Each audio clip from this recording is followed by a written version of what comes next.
Again, ladies and gentlemen, welcome back. This happens to be a follow-up video again to the previous one that we talked about ulcers and GERD. So this one will talk about H. pylori induced ulcers. I've picked a small part of ulcers, but a huge one to the larger population. So I want to explain the myths around H. pylori and the drugs and how it comes to happen. So enjoy this. Now, we said the stomach pH is supposed to be between 1 and 3. The pH is supposed to be between 1 and 3. That is highly acidic. Now, why do we need a highly acidic pH in the stomach or environment in the stomach? It's because of several reasons. Reason number 1, killing bacteria. Reason number 2, it keeps H. pylori in check. Remember, H. pylori resides in the stomach. So if the acid is messed, H. pylori becomes messy too. So we want to keep him in check by putting that acid or concentrating that acid. Number 3, it aids in digestion. This acid helps in protein digestion. And number 4, the sphincters. This sphincter, specifically the esophageal sphincter, is made tight when the acid in the stomach is concentrated, so that the contents of the stomach do not go back into the esophagus and burn you. So, H. pylori is a very friendly bacteria. Why am I saying friendly? Because it has been part of us as humans for the longest time possible. Now, the big pharma is the one that is making people hate H. pylori because of the market of drugs that are used to manage the H. pylori induced ulcers, the kits. So, H. pylori hates acidic environment. So remember, the environment in the stomach is acidic, and H. pylori gets access to the stomach through your mouth.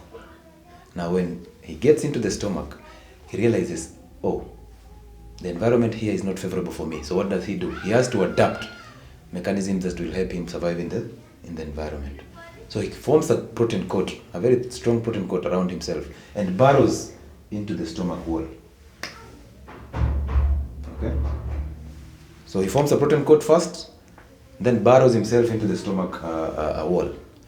Now remember, this will not be felt so much because if your stomach acid is still concentrated, then the wound will automatically heal. Now, once you start messing up this stomach environment, making it basic, and what makes that stomach basic? Foods. All these foods I've mentioned here are the ones that are culprits of making your stomach environment basic or near neutral. So 1, alcohol. So stay away from alcohol. 2, refined carbohydrates and simple sugars.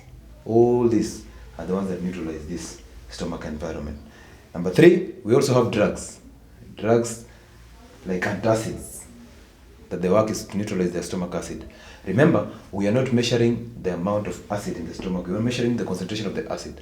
So if you neutralize that acid, then your stomach environment becomes messy, so you will grow bacteria. Now, again, soda, energy drinks, sugar, all these foods and seed oils are highly inflammatory, and they also neutralize the stomach acid environment. Therefore, they expose you to H. pylori induced ulcers. Because once you neutralize, or once you raise the pH of the stomach, that means H. pylori now becomes aggressive. Once he becomes aggressive, he moves out of the protein coat, moves out of the stomach wall, and comes outside. When he comes outside, he then starts again eating up your stomach wall, causing an ulcer or a wound. So, do you think when you use those kits and those antacids, do they work? We'll find out. Now, the essence of eradicating H. pylori induced ulcers is not to kill H. pylori, but is to send him back into hiding. Because even if you kill him, you'll still acquire him. So when you go to hospital and you take a H. pylori test and it turns positive, that means your diet is messed up. So you've messed up your gut already, and then H. pylori has now come out of hiding to start causing you harm. So we want to send this H. pylori back to hiding. What do? We concentrate the stomach acid. And how? Fasting.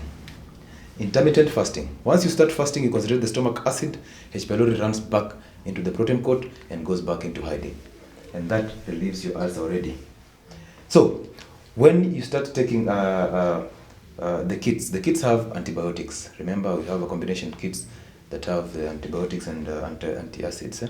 So, once you take those kits, First of all, you need to raise the stomach acid. That means H. pylori will still be aggressive, will not go into hiding. Number 2, those kids have antibiotics, and antibiotics will destroy even useful bacteria in the stomach and in your gut. Okay? Now, once you destroy this bacteria, that means you will have a problem in digestion. You also have a problem in maintaining the stomach environment that is healthy, because these bacteria are there to help you digest and absorb food adequately and also give you vitamins. So once you kill them, that means you'll require a probiotic to replace them, or it will take a lot of time before they grow back. Okay? So that's a problem. So the only way to manage H. pylori-induced ulcers is through fasting and keto diets. Kindly, if you're using kits already, you're messing yourself more. So avoid kits in H. pylori-induced ulcers. So we'll see you in the next video.